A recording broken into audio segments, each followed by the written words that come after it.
Linha de Frente.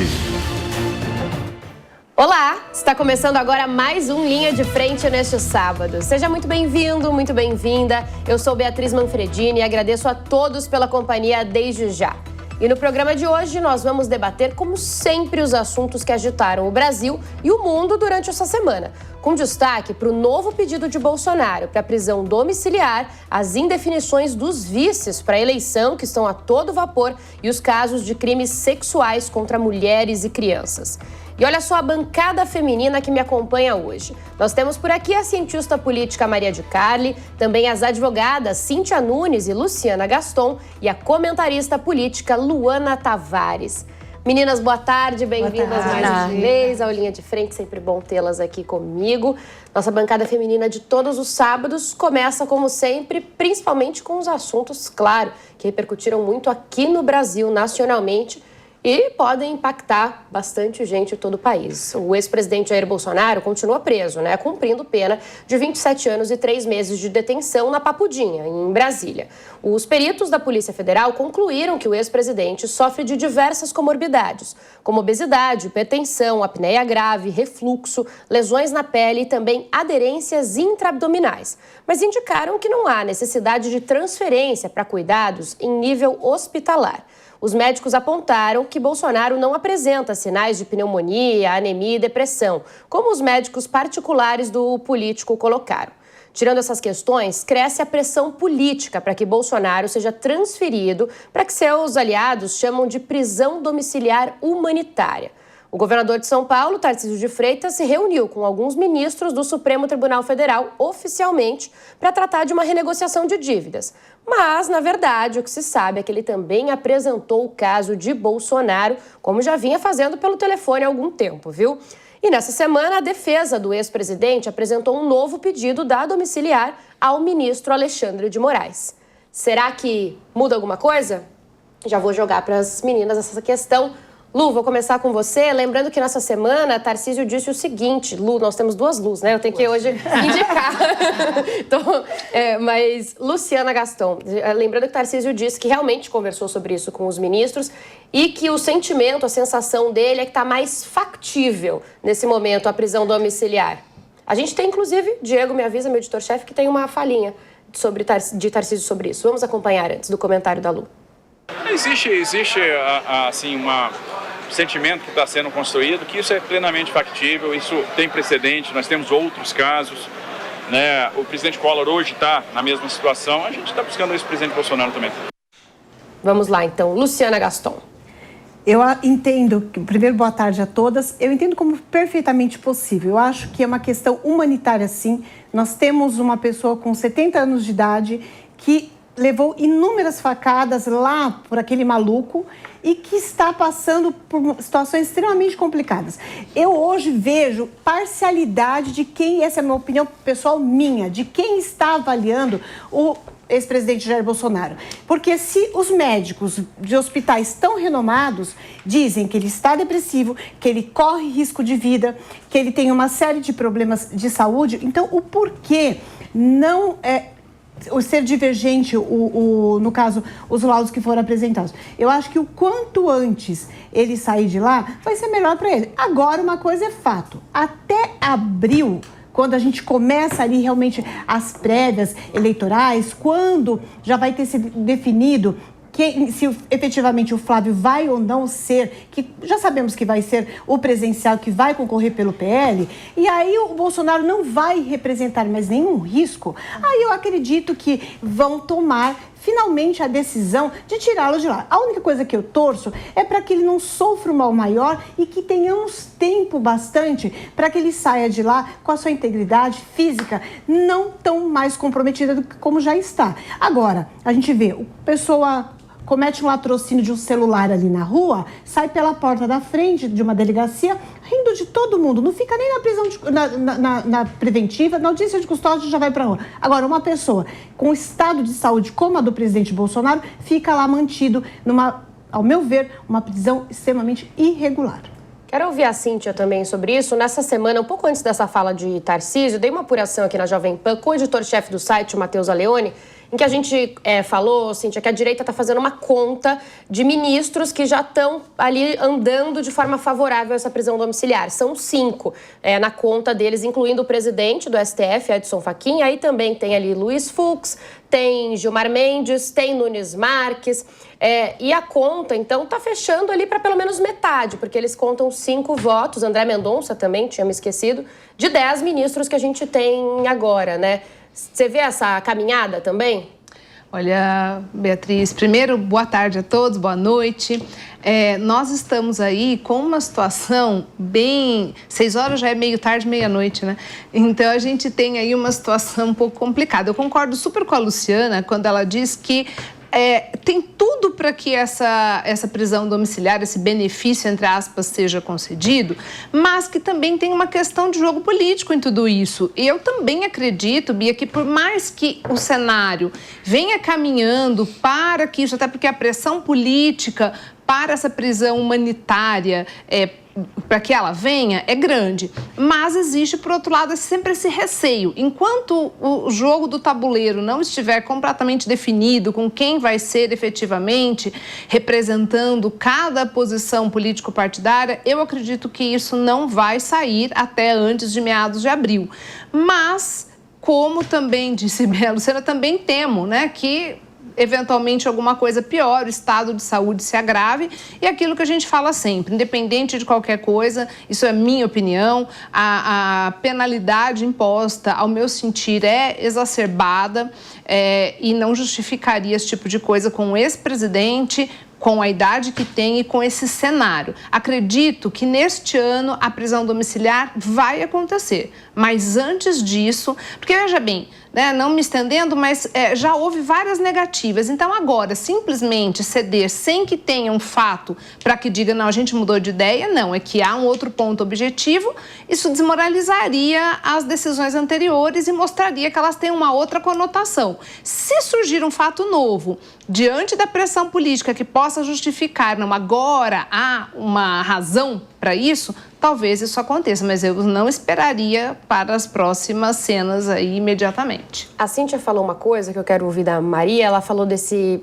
prazo ali, a estimativa para abril, eu ouvi isso também, justamente por conta do prazo de desincompatibilização. Então, os ministros esperariam o desincompatibilização, né? Para quem não sabe, é o prazo que quem está em cargo atualmente, público, saia, renuncie para poder concorrer na eleição seguinte. Então, ele esperaria para Bolsonaro não entrar tanto assim ou mais ainda no jogo político. Faz sentido, Maria? Faz sentido, Bia, mas resta saber se isso será efetivo ou não, porque a gente já sabe que o Jair Bolsonaro está inelegível, então a sua figura não representa, assim, uma grande mudança no tabuleiro de candidatos, de qualquer maneira, ele estando ou não em prisão domiciliar.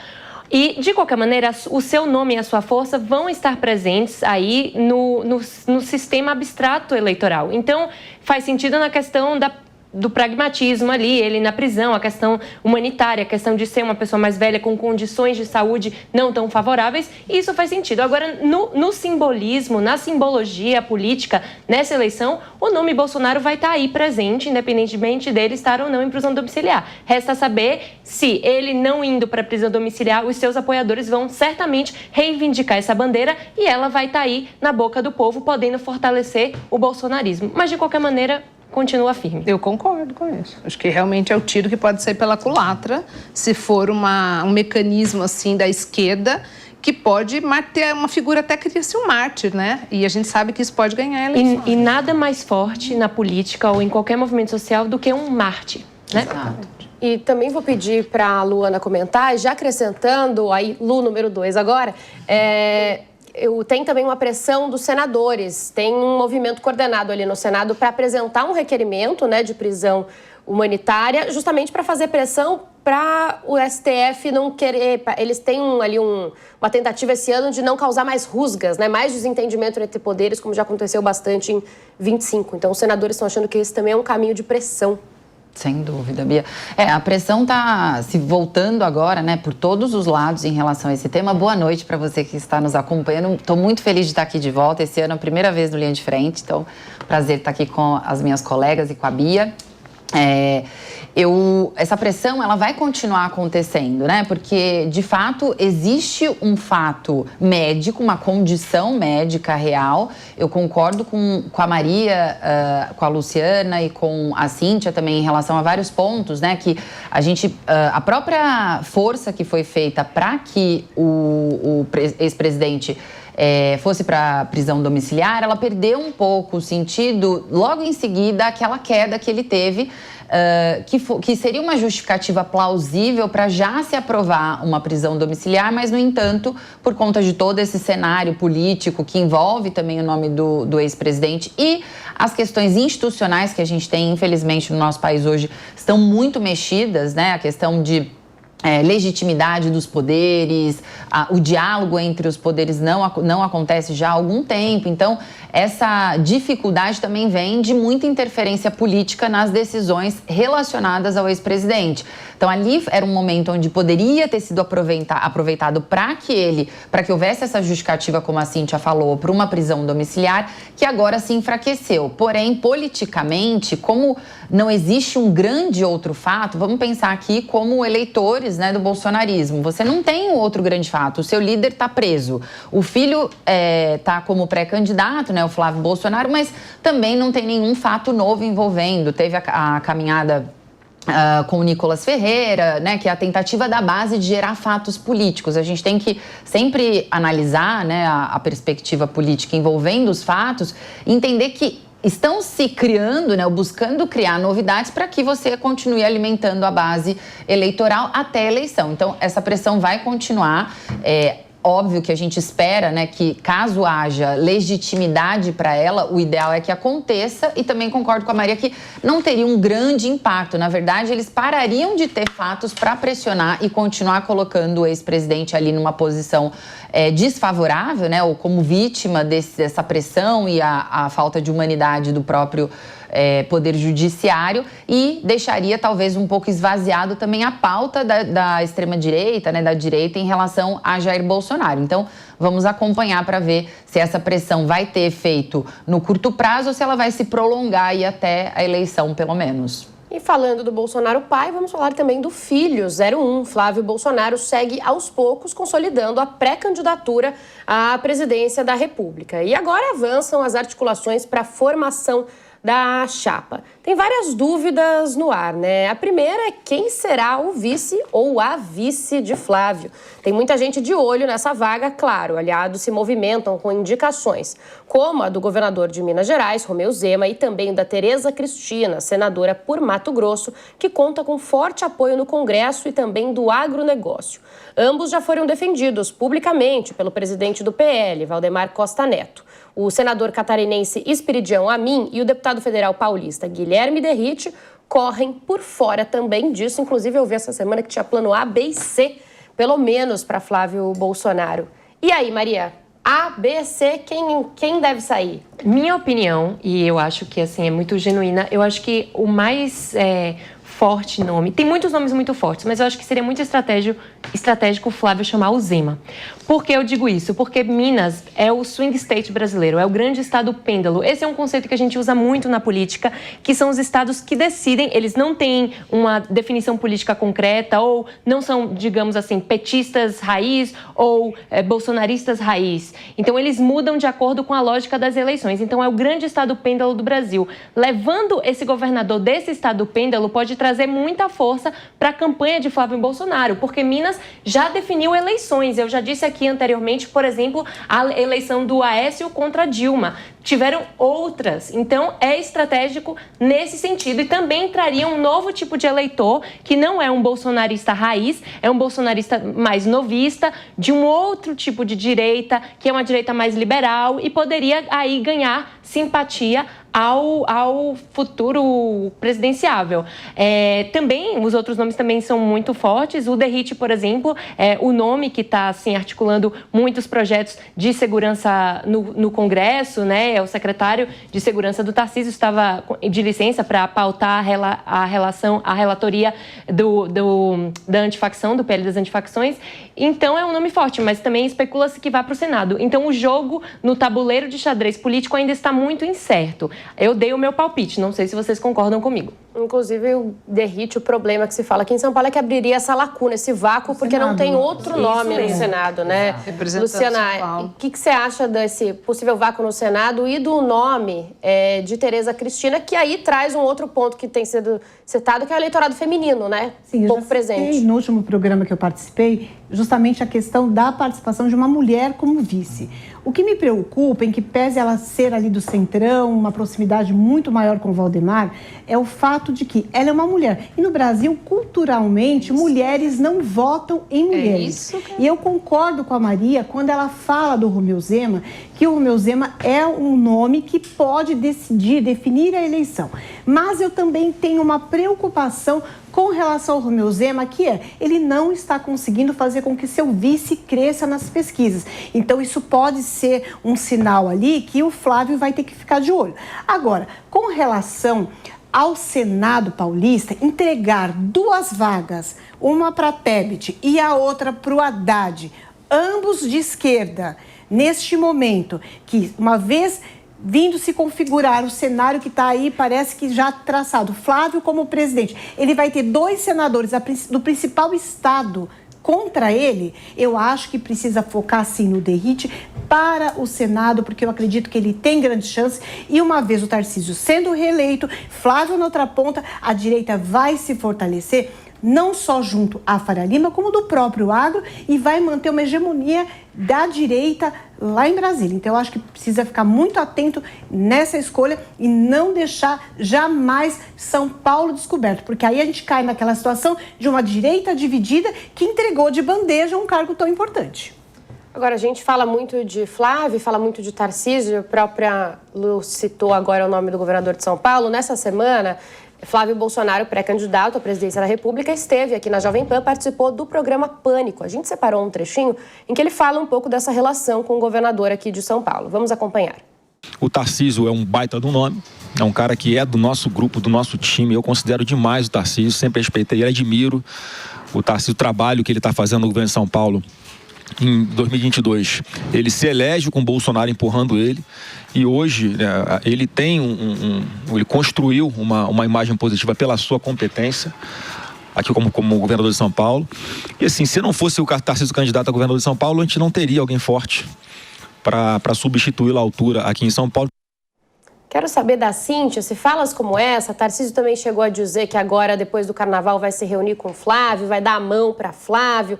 Se quer dizer que eles estão colocando uma pá mesmo, enterrando algumas diferenças, porque lá atrás, por exemplo, o que se falava nos bastidores é que Flávio, inclusive, aliás, Tarcísio desmarcou uma visita a Bolsonaro por irritação com Flávio, que estava fazendo pressão demais, o governador não gostou dessa pressão por um apoio tão explícito. Será que tudo bem agora? Passou?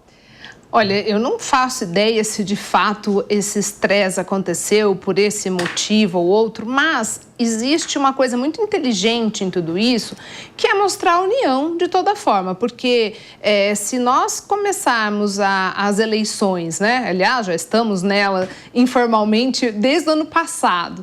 Aliás, eu tenho a impressão que essa gestão já começou a sua campanha desde o primeiro dia, mas enfim, diante desse cenário, se a gente começar a ter essas divisões internas, nós vamos perder, a direita vai perder as eleições novamente, né? Então, se há um sentimento fidedigno aí de união, eu não sei, mas é certo que os dois sempre andaram politicamente lado a lado, pelo menos quanto à ideologia, e apoiando, que é inegável, né, que o nosso governador apoia o pai do Flávio, o ex-presidente, e é fato que essa somatória de forças pode, já que o Tarcísio realmente parece-me agora eu acredito que de fato ele enterrou a questão de sair candidato à presidência, então é uma união de esforços que se faz importante. Se ela é fidedigna, eu não sei, mas ela vem bem a calhar e é o que se esperava, né? Pelo menos, eu não sei se vocês concordam comigo, mas eu entendo que o contrário levaria, sim, a um desgaste desnecessário. Então, parece-me que alinharam ali as formas de conduta. Concorda, Luana? Ou agora, esses podem ser, dependendo de como for essa campanha, os primeiros passos para Tarcísio se descolar lá na frente do bolsonarismo. Você não vê isso? Olha, acho que ele continua, Bia, numa sinuca de bico, né? Porque ao mesmo tempo que ele tem uma lealdade com o ex-presidente e, por consequência, com os filhos, acabou perdendo uma oportunidade, né, de fazer esse descolamento no momento em que o nome do Flávio foi indicado, teria sido ali o momento para ele dizer, olha, não é mais o Bolsonaro que é candidato, né? É o Flávio, eu devo lealdade a Bolsonaro. E não fez. Então, é difícil mesmo, porque ele continuou ficando numa posição, né? Continuou numa posição muito delicada de tentar se manter ainda numa posição mais de centro-direita, mais de direita, né? Longe do bolsonarismo, que é tido como extrema-direita, um grupo, né, que tende a ter posições um pouco mais radicais do que as que ele tem, que ajudaria nesse balanço, né, nesse equilíbrio que o Flávio precisa para poder aumentar um pouco as chances, a competitividade dele, principalmente no segundo turno, contra Lula, né, pelas pesquisas que a gente viu. Então, eu acho, Bia, que ele vai continuar tentando se manter nessa neutralidade, né, não ir para um apoio tão agressivo, mas não deixar de demonstrar, dar alguns sinais até o final. Porque eu acho que politicamente para ele isso é necessário. Agora, um ponto que me chama a atenção nessa discussão toda de nomes, quem vai ser vice, qual é a proposta de agenda para o país que essas candidaturas vão trazer? Porque a gente tem falado muito de nomes, e eu acho que é natural, porque está chegando o prazo de desincompatibilização, a gente está se aproximando, estamos no ano de eleição, entramos no ano de eleição, mas eu não vejo, eu tenho visto muito pouco se falar de qual é a proposta para o país, quais são os problemas que vão ser resolvidos, como é que a gente vai reverter a situação que, né, no caso da oposição, tem crítica ao governo atual, como é que vai se resolver, quais são as propostas, de onde vão vir, né, esses temas e essas discussões, porque no final, óbvio que a gente tem que entender quem vão ser os candidatos, né, porque a gente no final vai ter que votar, vai ter que escolher, quem está em casa assistindo, o que mais quer saber é quais são as alternativas que eu vou ter em outubro para votar, mas uma agenda e um plano e discussão de Brasil não está acontecendo. Então, a gente continua indo na mesma direção que nós fomos nos anos anteriores, mantendo a polarização e com muito poucas propostas para o país. Pois é, mais uma eleição de nomes, provavelmente, ou de sobrenomes, no caso, dependendo do lado aí do candidato, e não exatamente de propostas. A gente aguarda, né, a ver o que vem por aí. Mas quem, vem dando sinais de que vai mesmo disputar a reeleição, como a gente vem falando aqui, é o governador de São Paulo, Tarcísio de Freitas. Depois de muita especulação, disse-me-disse, tem gente que fala que ele perdeu o timing, tem gente que fala que ele não quis se colocar mesmo. A questão agora é a mesma de Flávio. Quem é que vai ficar com ele, acompanhar ele na chapa, ou seja, ser o vice, então, do governador. Opções não faltam e ele vem sendo cortejado pelos mais diferentes nomes.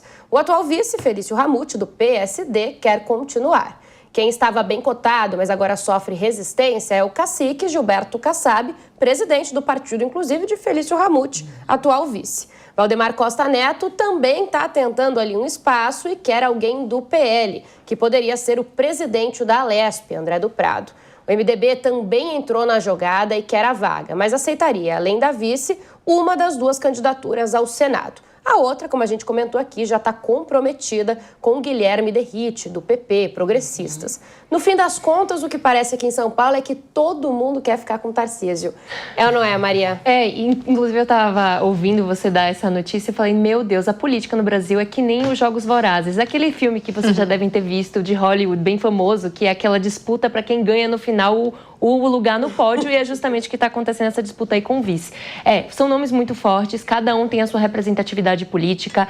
A meu ver, eu acredito que a gente estava falando, né, a questão do Tarcísio, como ele transita nesse ambiente mais de uma direita mais ideológica, mais dita extrema-direita, ou uma direita mais neutra, mais centro. Ele tem uma aprovação nos dois nomes, mas vocês falaram aqui a questão, a Luana também trouxe, de ele não ir, no final das contas, perder o timing. Gente, eu acho que essa decisão não estava toda na mão do Tarcísio. Ele tem acordos políticos, ele depende do movimento bolsonarista para se tornar um candidato também competitivo, e a direita ainda tem esse bolsonarismo que é muito importante. Cerca de 25% da direita no país é bolsonarista, o resto é mais moderada, mas também tem uma parte muito grande da população que nem sequer está pensando em política e nem sequer se entende nessa divisão ideológica, porque, enfim, vai mais pela personificação política. Então, a meu ver, o Tarcísio fez o que pôde dentro desse contexto. De vice, eu ainda não saberia dizer exatamente, eu acho que é muito cedo para cravar um nome. Ele fez um bom trabalho com o Ramute, o vice atual, que é uma figura conhecida, foi prefeito em Santo André. Enfim, a ver as próximas... São José dos Campos, perdão, fez uma boa administração. Todo mundo quer essa fatiazinha aí. Vamos ver se ele vai escolher alguém mais ideológico ou alguém mais pragmático nesse sentido. Luciana também quer comentar. Eu aproveito para falar que Ramute é o favorito do Tarcísio, é isso que circula lá no Palácio. Mas, claro, não dá para saber ainda o que vai acontecer. Tarcísio acha que o PL, né, do André do Prado, já está contemplado o suficiente, já que tem a chapa nacional com Flávio Bolsonaro. Diga, Lu. Bia, eu concordo que o Ramute fez um trabalho muito bom, seja como vice-governador ou em São José dos Campos, mas se o Tarcísio, e a gente não pode esquecer disso, que ele é um excelente matemático, andou até dando algumas aulas aí na internet, é fato que o MDB é uma pecinha-chave, principalmente em relação ao Planalto, e o Tarcísio pode ser alguém que vai ajudar. Por quê? Porque o presidente Lula há uma tentativa de aproximação do Baleia Rossi para tentar fazer uma casadinha e trazer o MDB para a base lá da campanha dele eleitoral. Se o vice de Tarcísio for do MDB, sendo que Baleia é uma pessoa mais para a direita, vai tirar uma pecinha lá. Ou seja, vão perder votos lá. Então, eu acho que no final, por mais que tenha esse apreço por parte do governador em relação ao Ramute, é fato que ele vai ter que ser estratégico, pensando tanto na reeleição dele, quanto também em apoiar a direita no projeto de eleição de um presidenciável, que no caso está aí pelas pesquisas hoje, é Flávio Bolsonaro. Então, eu acho que nós temos que guardar um pouquinho para ter certeza quem vai ser. Agora, o meu editor-chefe me fez uma pergunta interessante aqui, vou repassar para a Luana. Se alguém tem coragem de desagradar Gilberto Kassab, porque o próprio... todo mundo riu, porque todo mundo sabe o tamanho da figura que a gente está falando. Mas o próprio Ramute considera, disse oficialmente, publicamente, que considera mudar do PSD para o MDB, por exemplo, para permanecer com a vaga de vice. Ele não está se dando muito bem com o Kassab, não, na verdade. É difícil, viu, desagradar a Kassab, até porque quem que Kassab desagrada, né? Ele consegue fazer isso, assim, primorosamente. É um político extremamente experiente, muito bem articulado. Só vou te cortar rapidinho. De azinco. Pode falar. Não, rapidinho, eu fui num evento do partido do Kassab esses dias e ele é assim, sabe o nome de todo mundo, ele é um... Exato. Só queria te complementar isso. Não, e é isso, né? O próprio partido, ele se posiciona como um partido de centro, não é um partido programático, mas é um partido que tem quadros que realmente representam isso, mas de uma forma, um mix, né? Você tem pessoas de esquerda e direita e misturando os dois dá centro, né? Não é, na verdade, um partido que tem propostas de centro ou que está realmente ali numa posição central. Ele faz esse discurso porque realmente ele consegue ter, de A a zinco, como eu falei, filiados, aliados, consegue fazer costuras com situação, com oposição em alguns momentos, mas principalmente situação, né? Foi tido durante algum tempo como um partido de centrão. O próprio Kassab, esse ano, né, em várias entrevistas e falas, colocou que não pertence ao centrão, pertence ao centro, e ele fez uma movimentação muito importante em relação a candidatura presidencial de trazer Caiado, montar essa coalizão entre Caiado, Ratinho e Eduardo Leite. Então, ele se fortaleceu muito. Agora, Ramute tem, obviamente, uma trajetória política também pregressa à entrada ao PSD, que ele não era filiado ao PSD desde até 2022, quando ele se filiou e foi, né, ali colocado como um possível candidato, depois vice do Tarcísio. Então, ele tem uma trajetória política que não é 100% dependente de Kassab. Acho que é um pouco diferente da situação, por exemplo, do Tarcísio, que era um técnico, ministro, né, trabalhou sempre numa perspectiva mais técnica e foi lançado a política pelo próprio Jair Bolsonaro. Você tem um apadrinhamento. Então, eu acho, Bia, que você está certa assim, nessa apuração e análise, né, como sempre, de que Ramute muito provavelmente siga um caminho mais independente para poder se descolar e não ter esse conflito de interesses que sempre vai ter aqui no estado de São Paulo, porque Kassab, ele sempre está envolvido nas candidaturas à prefeitura e ao governo do estado. Kassab, inclusive, passou o rodo recentemente, né, Cíntia, na Alesp, digamos assim, levou 7 deputados para o PSD. Não, e sabe uma coisa que eu ia dizer? Esse momento para o Tarcísio é quase como aquele filme, não sei quem falou de filme aqui, eu lembrei daquele A Escolha de Sofia, né? Porque ele está numa situação assim, agora, quem que eu desagrado, né? Ele se afasta do MDB, ele fica numa situação complicada. E, por outro lado, se ele fere o cacique, né, o Kassab, ele também fica numa situação complicada, porque há uma questão de poderes aí, de apoios. É claro que eu concordo também com a Maria quando ela diz que nem todas as decisões são exclusivamente ao alcance do Tarcísio, né? Muita coisa vem da base, são estratégias, são as alianças. Então, não é uma coisa assim que ele vai colocar, a mamãe mandou escolher esse daqui, o que vai ser melhor. Há várias alianças, várias coisas que vão vir nisso. Mas eu sempre tenho comigo, e ninguém me tira isso da cabeça, talvez daqui a 5 anos eu descubra se estou certa ou não, mas eu acredito que Tarcísio, nas próximas eleições presidenciais, ele vai ser um presidenciável com grande chance. Inclusive, Flávio Bolsonaro disse que é contra a reeleição. Então, se ele ganhar, em princípio, ele já se manifestou mas a gente quer alteração na legislação. Que se passasse mudar, exatamente. A eleição. Então, toda a estratégia que está sendo feita agora já é pensando nisso. 2030. Mas vamos dizer, mas vamos dizer que não tenha reeleição. Exato. Então, ele já não poderia, caso ele ganhe. Se não ganhar, vamos dizer que o atual presidente se reeleja, também já não vai poder mais. Até pela idade e tal. E até onde a gente vê, claro que Brasil, né, como se diz, nem o passado é certo, muita coisa pode rolar, mas até agora o presidente Lula não tem um sucessor de peso, de nome, que carregue toda a sua ideologia e todos os seus discípulos ali. Então, eu acredito que, talvez, no meio de tudo isso, nas negociações, Tarcísio tenha apostado também em ser um presidenciável numa outra virada. Mas eu me pergunto ainda, assim, talvez, né? Porque em 2030 também vão ter muitos novos players. A gente até falou isso aqui em outros programas. É uma nova geração que se inicia. Os 2 grandes nomes da polarização já vão estar mais velhos e não estarão, ou estarão inelegíveis, ou estarão em idade avançada demais para concorrer. Então, mas o Tarcísio não vai estar com tanta idade, não vai, mas tem uma questão de que a direita pode, em 4 anos, muita coisa muda. Então pode vir um nomes jovens, nome forte, um candidato mais... o Nicolas, um candidato com mais musculatura, por exemplo, digital. É uma nova geração, a geração Z que vai votar uma outra lógica. Você falou uma coisa, que essa geração, ela não é exatamente... Pega os jovens. Conheço um monte de gente que com 16 anos não é igual a gente, pelo menos. Eu queria ter título de eleitor, porque eu queria participar. Eles não querem. Então, assim, a geração, os milênios agora, geração mais... Geração Z. Geração Z, eles não são exatamente ligados a isso.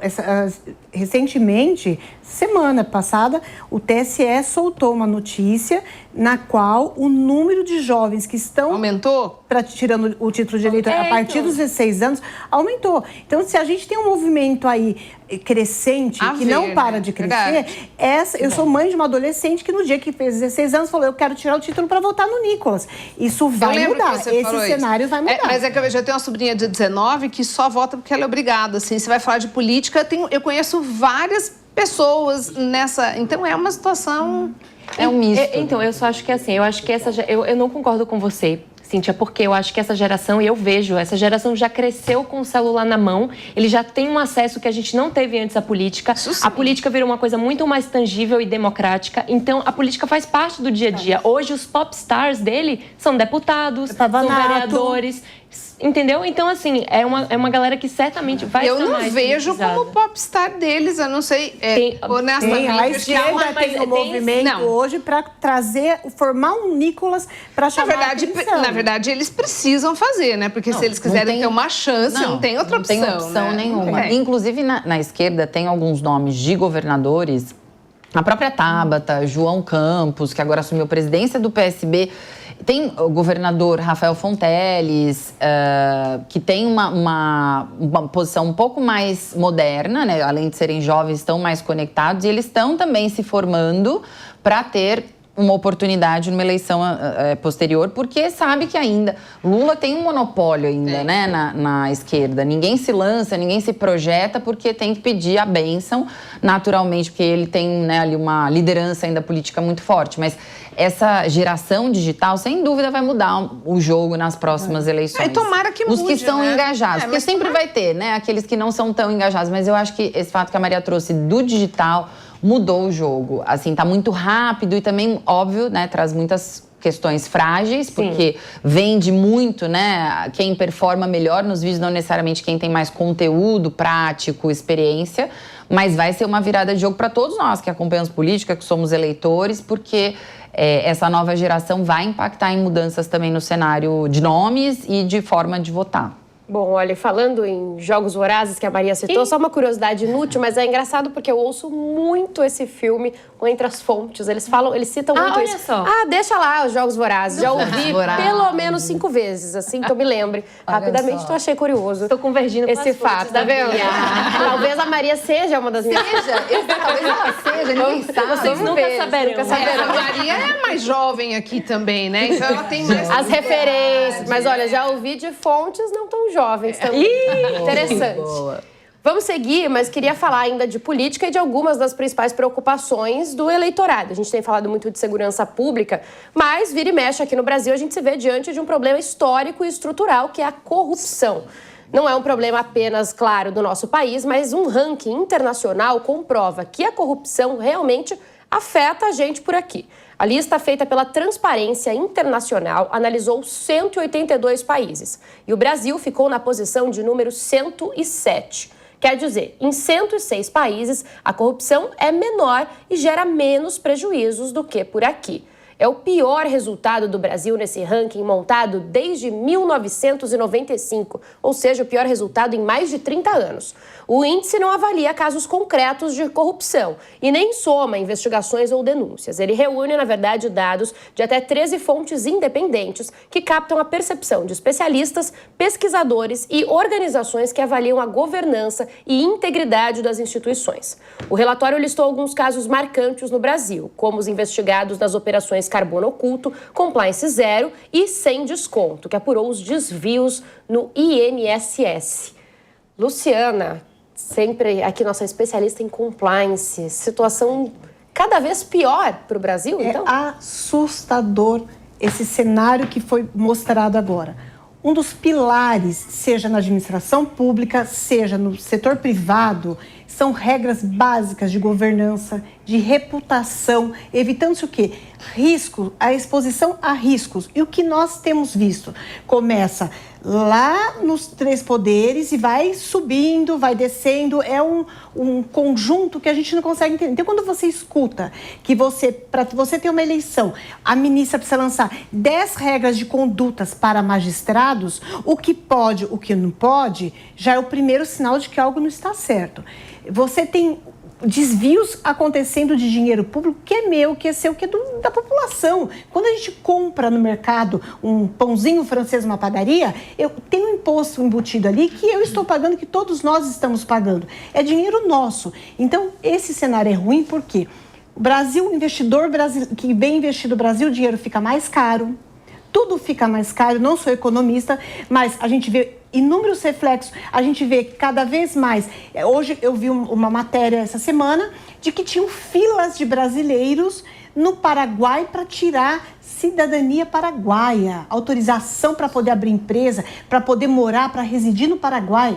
Paraguai, eu tenho 53 anos, eu me recordo que eu era adolescente, e você falar que você é para o Paraguai era motivo de tiração de sarro. Hoje nós vemos os brasileiros tirando seu capital, mandando para o Paraguai, mandando para o Uruguai, mandando para os Estados Unidos, para a Europa. Ou seja, o investidor aqui está fugindo do Brasil. Então, ou o Brasil sai desse cenário de corrupção, ou vai ser como uma empresa. Uma empresa, quando ela é considerada fora dos padrões de compliance, de governança, ela vai pagar mais caro para colocar dinheiro no caixa para poder movimentar. E com o déficit que nós temos aqui, a previsão de que não vai ter dinheiro, principalmente para 2027, vai fazer com que a situação piore. E eu desejo muito boa sorte para o próximo presidente. Olha, se vocês conhecem, ainda nesse assunto, pra gente continuar falando de corrupção, aquela música que fala que dinheiro na mão é vendaval, parece realmente coisa de novela, de filme, letra de música, mas na verdade foi só mais um dia de vida real aqui no Brasil. A Polícia Federal estava lá, tranquila, fazendo mais alguns mandados, cumprindo, né, mais alguns mandados em uma operação ligada ao caso do Banco Master, quando de repente uma pessoa pegou uma mala de dinheiro e jogou pela janela do 30º andar, em um prédio de Balneário Camboriú, em Santa Catarina. O dinheiro foi recolhido e aí contado, eram R$429 mil. E E aí, Luana? Olha, dinheiro na cueca, dinheiro voando. Na mala, assim, não é à toa a gente falar do ranking de corrupção e o Brasil ter subido tanto, né? A posição é inversa, né? Então, quanto maior, pior. Nesse caso, 183 países, 107 a nossa posição. E só para ter uma comparação, porque eu fui olhar, né? Como foi esse histórico do Brasil nos últimos anos, a gente melhorou muito, piorou muito. A gente estava em 2022, não muito tempo atrás, na posição 94. Com 38 pontos nesse mesmo ranking. Hoje a gente está com 35 pontos. E em 2012 a gente tinha 43 pontos.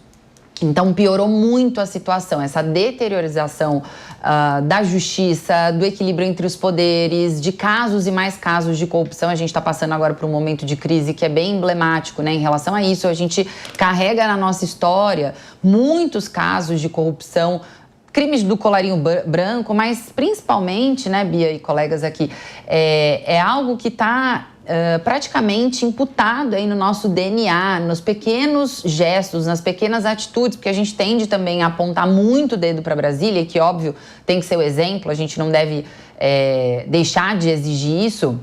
Mas será que a gente está se cobrando, né, apontando para nós mesmos no dia a dia? Porque os políticos são um extrato da sociedade e a gente ainda tolera muito esses pequenos delitos, né, pequenos desvios em todos os níveis. Não é à toa que a gente tem crime organizado infiltrado em atividades comerciais, né, atividades econômicas do país. Então, tudo isso apareceu no relatório, né? Não só o caso do Banco Master, mas também a questão do crime organizado muito infiltrado, né, administrando negócios em setores econômicos muito importantes, com uma parcela do PIB muito importante passando pela mão do crime. Então, só para que a gente amplie a perspectiva aqui também do ranking da corrupção, que ele não fala só sobre crimes políticos, ele fala da sociedade como um todo. E quando a sociedade como um todo ela demonstra que as questões morais, as questões éticas, de honestidade, corrupção aqui como é a consequência disso, estão frágeis, é exatamente o que a Luciana falou. A gente acaba sendo frágil para investimento. É um país que demonstra que se eu colocar o dinheiro lá, talvez eu posso estar até investindo num negócio do crime organizado e não sei, como aconteceu com pessoas próximas a mim, inclusive, falando que em muitos negócios que fazem fora do Brasil, né, pessoas de fora do Brasil, o compliance deles, a primeira coisa que faz é checagem muito profunda em relação à vinculação com crime organizado, lavagem de dinheiro, e tem crescido cada vez mais essa preocupação com investidores estrangeiros. Então, só para trazer um pouco essa perspectiva mais ampla e mostrar que, assim, é um dever da sociedade como um todo olhar para isso e se cobrar. E, óbvio, cobrar os nossos legisladores, políticos, que tem que ser exemplo disso em primeiro lugar. Passando para frente, a gente fala sempre aqui no Linha de Frente de casos assustadores, né? De feminicídio, de abuso sexual. E essa semana, infelizmente, tem mais um que eu quero trazer que chocou o Brasil e causou muita repulsa na sociedade. Um piloto foi preso dentro de uma aeronave suspeito de abuso sexual contra crianças. Ele foi detido aqui em São Paulo e a polícia já identificou pelo menos 6 vítimas. O piloto é investigado por estupro de vulnerável, estupro, produção, compartilhamento e armazenamento de material de pornografia infantil. E ainda tem mais. 2 mulheres foram presas. Uma delas, avó de 2 vítimas. A outra detida é mãe de uma vítima e no celular dela foram encontradas imagens de abuso sexual infantil. O piloto admitiu conhecer as vítimas, mas negou os crimes. As investigações desse caso bárbaro continuam. É até difícil saber o que perguntar, né, Cíntia? Acho que isso mostra um pouco que a gente fala muito aqui, que muitas vezes, em casos de abuso contra mulheres, contra crianças, as pessoas são muito próximas, né? Às vezes até dentro de casa. Na verdade, esse é o grande problema, pela razão pela qual esses crimes passam muitas vezes à larga. O abusador, muitas vezes, ele tem uma máscara social que é de tal forma que o coloca acima de qualquer suspeita. Então, muitas vezes infelizmente, um vizinho, um tio, alguém que frequenta a casa, e nesse caso, esse piloto. Curiosamente, eu conheço uma pessoa que trabalhava com esse piloto e disse que aparentemente aparentemente era uma pessoa normal, que você jamais falaria no convívio, uma pessoa agradável, assim, que você jamais falaria. Ou seja, não é como se estivesse estampado, né, na cara de ninguém. Tanto é fato que grande parte dos criminosos mais célebres no mundo eram pessoas cuja máscara social os colocava acima de qualquer suspeita. Muitas vezes líderes religiosos, pais amorosos, pessoas importantes na sociedade. Então, é um crime abjeto, é um tipo de coisa que, obviamente, né, como advogado, preciso dizer aqui que todo mundo tem o direito do contraditório, ampla defesa, mas o que tudo indica, realmente isso era algo real, né? E levantadas aí essas outras questões, as interligações com as mães, avós de pessoas. Então, é um desvio moral, social, que é imperdoável. Como é que você vai virar? Eu, particularmente, isso é só minha opinião, eu não acredito em ressocialização de uma pessoa dessa. Para mim, era questão de ficar preso, independente da nossa legislação, ficar preso lá para sempre, porque é uma pessoa dessa que é capaz de fazer um ato abjeto contra crianças, contra pessoas vulneráveis, é uma pessoa que não tem recuperação moral. Isso é só minha opinião, pode parecer radical, mas eu entendo que é muito. Você acaba com a vida dessas pessoas. Essas crianças, provavelmente, vão ter que passar pro resto da vida por terapia, por análise, e a chance de serem seres humanos quebrados é muito grande. Então, assim, as questões sexuais, elas estão dentro da liberdade de cada um. Se você está com pessoas que têm condições de consentir, é um problema seu. Isso entra numa outra seara, mas quando envolve crianças e adolescentes que são expostos por quem devia protegê-los, é algo... é medonho, é indizível. A Luciana queria falar, eu aproveito para colocar que a gente estava falando agora há pouco de internet, de como os vídeos mexem com isso, né, Lu, na campanha eleitoral, por exemplo, e também parece que facilita muito esse tipo de crime. Bia, eu posso falar porque eu atuei já em vários casos envolvendo crianças vítimas de abusadores. E esses abusos ocorriam dentro do ambiente. Não tem classe social. E digo mais... quanto mais alto é o nível intelectual do abusador, maior são as atrocidades que são cometidas. O grande problema agora que nós precisamos pensar essas crianças não podem ser revitimizadas, ou seja, serem colocadas daqui para frente para tratamentos. Não, o Poder Judiciário vai ter que ter um cuidado especial e não tem o que fazer. Isso é cada vez mais comum. Pais, avós, não importa se a conta bancária é pequena, se é alta, isso é uma coisa comum. Eu conheço muito de próximo ali, de estar no DHPP, na divisão de pedofilia, eu vi coisas absurdas lá. Então, o trabalho que foi feito de investigação durante 4 meses pelos policiais merece os parabéns, porque assim, o abusador não tem cara, ao contrário, ele está imbuído nele ali e, a meu ver, teria que ser extirpado da sociedade. Ainda nesse assunto, o Superior Tribunal Federal decidiu por unanimidade afastar o ministro Marco Buzzi. Ele é alvo de 2 acusações por assédio sexual. A primeira, de uma jovem de 18 anos, filha de amigos dele. E o segundo caso seria de uma ex-servidora. Em nota, o ministro se diz inocente das acusações e alega que o afastamento não faz sentido, já que ele mesmo está licenciado por motivos médicos. O ministro é investigado no âmbito administrativo pelo CNJ e pelo próprio STJ. Na esfera criminal, há um inquérito aberto no STF, já que ele tem foro privilegiado. A Luana já tinha pedido para comentar e quis adicionar esse caso, Luana, porque corrobora um pouco o que a gente está falando, né? Super. Só reforça, né, Bia, como que esses problemas, porque aqui a gente está falando de 2 ao mesmo tempo, né? O problema, de novo, dessa imoralidade, de condutas inadequadas, inaceitáveis no nosso sistema judiciário e, ao mesmo tempo, a violência contra a mulher, contra vulneráveis, crianças, enfim. E eu fiquei muito chocada com esse caso, e principalmente, Bia, porque ele veio à tona numa semana, né, no início dessa semana, logo após o caso fatídico de Jeffrey Epstein ter novamente um desdobramento com a divulgação dos arquivos relacionados ao seu processo que estavam presos, né, guardados desde 2019, quando ele foi preso e faleceu. Então, isso mostra assim como esse problema da violência contra a mulher, do abuso sexual infantil, tanto físico quanto online, que agora quero trazer também essa perspectiva por conta da minha atuação com crimes cibernéticos. Eu tenho um instituto nessa área, atuo nessa área já há alguns anos e vejo, assim como a Lu colocou aqui, né, a quantidade de casos. E para vocês terem ideia, o Brasil está no ranking entre os 10 países do mundo que mais tem IPs suspeitos de serem IPs, que são sites, né, para facilitar, sites que são suspeitos de serem sites com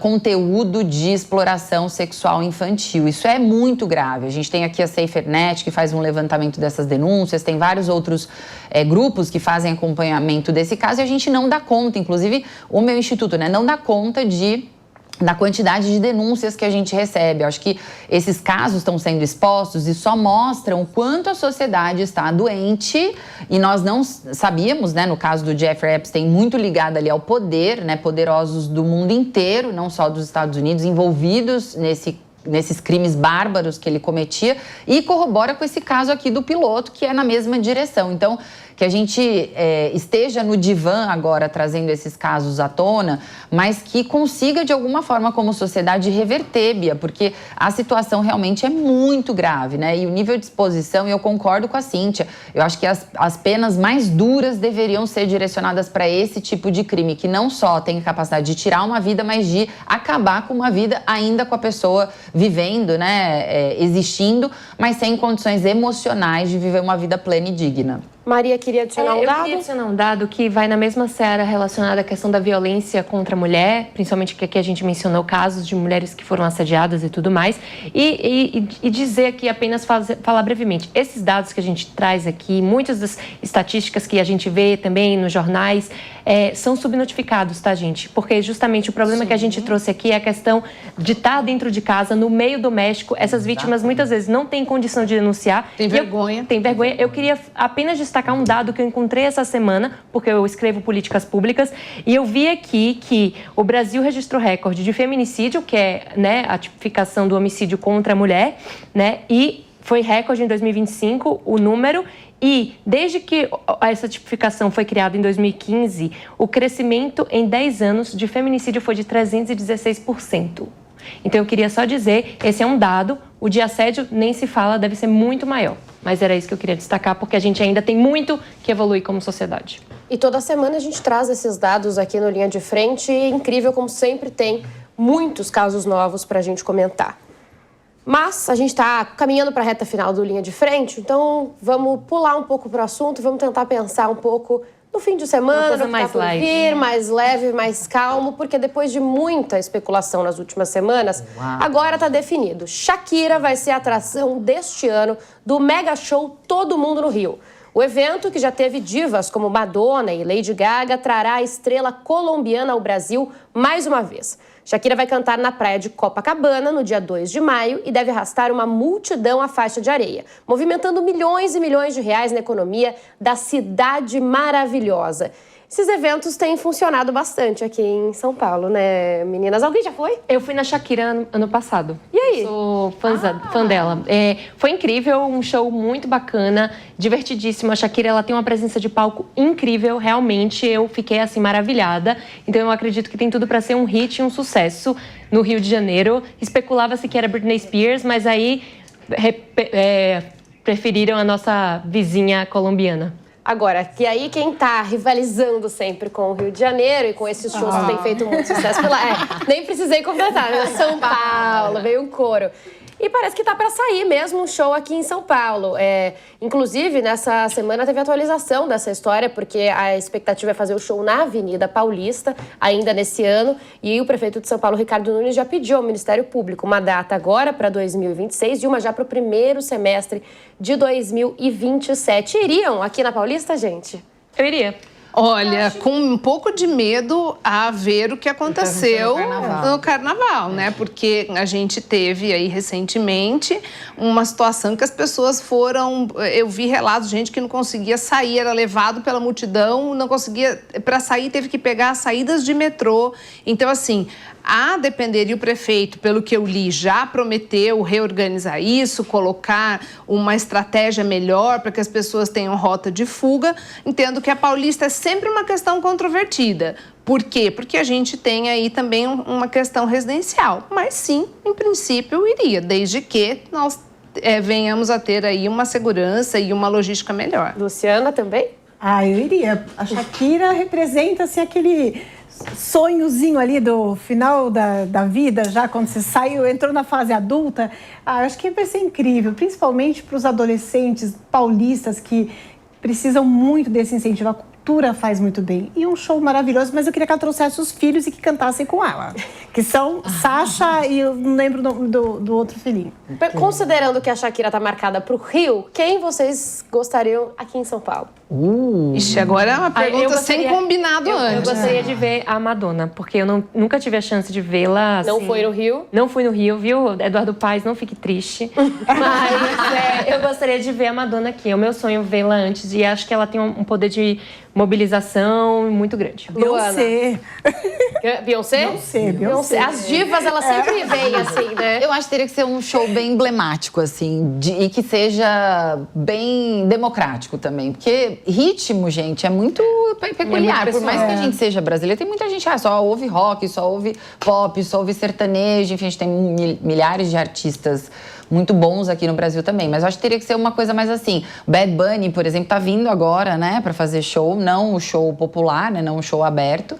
Mas ele também seria um momento chave, né? Porque a participação dele na abertura dos jogos nos Estados Unidos deu o que falar, né? Deu ali um reboliço. Eu acho que a Shakira no Rio também vai acabar trazendo um pouco desse tempero da América Latina, né? Acho que para nós é até mais, né? Tem um orgulho, assim, de recebê-la por ser aqui nossa irmã. Então, não sei, gente. Tô pensando, tô enrolando aqui pra ver se eu penso. Não tô... Olha, eu vou dar umas opções. No ranking do prefeito tem U2, Mariah Carey e Rolling Stone. Maiara Carey. Gente, adorei. Maiara Carey. E eu vou dizer uma coisa, a gente acaba denunciando pela idade, mas se fosse fazer uma escolha completamente aleatória, eu acho que eu me divertiria muito se fosse Backstreet Boys, entendeu? Uma coisa que até a moçadinha gosta, mesmo que seja meio over, assim. As minhas enteadas adoram. E elas são de geração super... Exatamente. Seria bem divertido. Bem divertido. Alfa. Ou beta, não sei a idade. Nossa, eu já perdi todas essas coisas de geração. É beta. É beta, né? Olha, o prefeito de São Paulo veio aqui no Direto ao Ponto e eu falei, por mim era Taylor Swift. Ele nem sabia quem era direito. Olha, eu sei que a minha sobrinha ama. Taylor Swift. Precisamos modernizar. Porque aí a gente vai pegando essa coisa das gerações. Eu ouço Taylor Swift desde os 15 anos. Gente, o novo clipe tá ótimo. Recomendo aqui, o novo clipe tá ótimo. Bom, o fato é que é isso. Todo mundo gosta de shows, estamos adeptos e aguardando, então, para ver os desdobramentos. Para a gente fechar falando um pouco de esporte, a Itália está recebendo os Jogos Olímpicos de Inverno, com 2 sedes em Milão e Cortina. O Brasil enviou a maior delegação da história, com 14 integrantes. Pela primeira vez, há chances reais de medalha, com o Lucas Pinheiro Bratem, espero que eu tenha falado certo, no esqui alpino, em 2 modalidades. Não sei falar isso, hein, gente? Slalom, estão me dizendo que é, e o slalom gigante. Ele vem acumulando bons resultados neste ano e tem o capacete no slogan Vamos Dançar. Tem ainda a Nicole Silveira no Skeleton, que está entre as 6 favoritas ao pódio. Por outro lado, uma história chamou atenção nos últimos dias. Um ucraniano foi desclassificado. Ele descumpriu a ordem para não usar um capacete com fotos, homenageando amigos mortos na guerra com a Rússia. Vocês assistem, gente, esse tipo de esporte? Eu não assisto muito, não. Mas eu vi até que teve um rebuliço entre o Donald Trump e o prefeito de Milão, tá, gente? Para quem não viu, por conta do ICE, que ele queria levar o ICE lá para fiscalizar alguns imigrantes, aí foi cortado aí. sempre política envolvida com esporte, então isso é legal para quem é nerd. Eu penso que esse tipo de jogos, né, de inverno, eles fogem um pouco da nossa realidade por sermos um país tropical, então ainda é uma questão um pouco cultural, assim. Exato. Então a gente vai ouvir um pedacinho desse evento que o Lucas participou, olha só que legal.